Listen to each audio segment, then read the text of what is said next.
Everyone, good evening সবাইকে। তোমরা সবাই কেমন আছো? আশা করছি তোমরা সবাই অনেক অনেক অনেক ভালো আছো।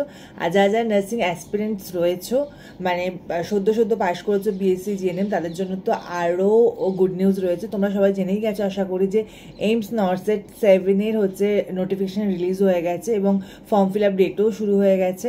তো চলো আজকে বেশি কথা না বাড়িয়ে এইমস নরসেট 7কে নিয়ে ডিসকাশন। ভিডিওটাতে কথা বলবো এইমস নরসেট এক্সামটার বিষয়ে। এইমস নরসেট কারা কারা এলিজিবল, কত বয়স পর্যন্ত তোমরা এজ রিল্যাক্সেশন কি, তোমাদের পে লেভেল কি, তোমাদের মানে মেথড অফ এক্সামিনেশন কি, বা তোমাদের সিলেকশন প্রসিডিওর কি, তোমাদের এক্সাম সেন্টার কোথায় পড়বে, অল এভরিথিং সব এই ভিডিওতে পেয়ে যাবে। চলো এই বানাবো, তাই জন্য একটু তাড়াতাড়ি কথা বলবো, প্লিজ তোমরা বুঝে নিও।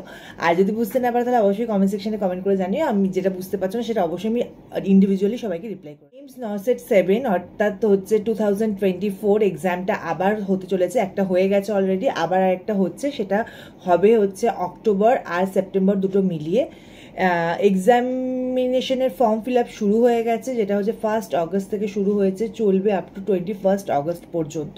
সবাই ডেটটা ভালো করে শুনে নাও। 1 অগস্ট থেকে শুরু হয়ে গেছে, চলবে আপ টু 21 অগস্ট পর্যন্ত। তো কেউ আর বসে থেকো না, যারা যারা ভাবছো যে ফিল আপ করবে তারা ফিল আপ করতে শুরু করে দাও। এবার চলে আসি কারা কারা এলিজিবল হচ্ছে সমস্ত বিএসসি বলো, পোস্ট বেসিক বলো, জিএনএম বলো, সবাই হচ্ছে এখানে এলিজিবল। তোমরা সবাই ফর্মটা ফিল আপ করতে পারো। আর এখানে কিন্তু 2 বছরের একটা এক্সপিরিয়েন্স কিন্তু দরকার আছে, মানে 2 বছর কোনো একটা 50 বেডেড ক্লিনিক্যাল হসপিটালে মানে তোমরা কাজ করেছো, সেরকম একটা এক্সপিরিয়েন্সের এখানে দরকার আছে। এবার এজ লিমিট বলে দিই, তোমাদের এখানে হচ্ছে এজ লিমিট হচ্ছে আপ টু 30 ইয়ার্স পর্যন্ত। 30 ইয়ার্স পর্যন্ত তোমরা হচ্ছে এখানে ফর্মটা ফিল আপ করতে পারবে। আর এই এক্সামটার নেমটা কি? এক্সামটার নেম হচ্ছে nursing officer recruitment common eligibility test, এই এক্সামটার নেম। আর এটার পোস্ট নেম হচ্ছে নার্সিং অফিসার। আর এটার অফিসিয়াল ওয়েবসাইট হচ্ছে www.aimsexams.ac.in। ঠিক আছে।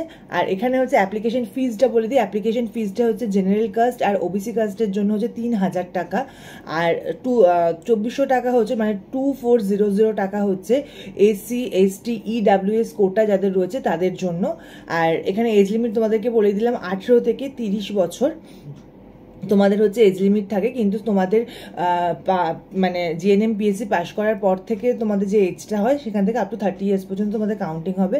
আর কোয়ালিফিকেশান তোমাদেরকে আগেই বলে দিয়েছে। আর এখানে সিলেকশন প্রসিডিওরটা কীরকম হয়, এখানে হচ্ছে সিবিটি মেথডে এক্সামিনেশন হয়। ঠিক আছে, এক্সামিনেশনটা দুবার হয়। প্রথম হচ্ছে সিবিটি মেথডে একটা কোয়ালিফিকেশান এক্সামিনেশন হয়, যেটা হবে হচ্ছে 15 সেপ্টেম্বর, 15ই সেপ্টেম্বর হচ্ছে ওইটা হবে।